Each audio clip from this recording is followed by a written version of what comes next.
د ننګرهار مرستیال والي د یو شمېر مسؤلینو په ملتیا تېره شپه جلال آباد ښار او شاوخوا سیمو کې له امنیتي پوستو او چک پوینټونو څخه څارنه وکړه.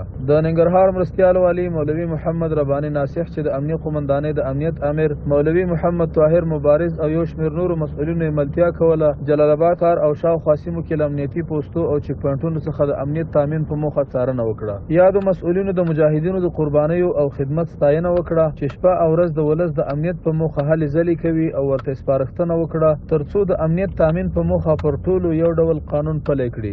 همداراز یې ورته لارښوونه وکړه ترڅو ولسونو سره ښه چلند ترسره او د سر او مال په ساتنه کې لازمې هڅې ترسره کړي. مجاهدینو ډاډ وښوده چې د امنیت تامین په موخه بشپړ چمتووالی لري او د اختر په شپو او ورځو کې به د تیر په څیر په خپله برخه کې لا جدي اجرات ترسره کړي.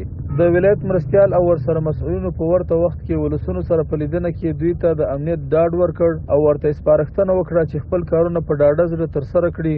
دغه راز یې کرکټ لوبغاړي کې د رمضان جام سیالیو کې هم ګډون وکړ. لوبغاړو او ګډونوالو ته د امن او خوښۍ اطمینان ورکړ. د یادې لیدنې پر مهال د ننګرهار ولایت مقام امنیتي مسؤل ملا حاجي شبیر اخوند هم حضور درلود.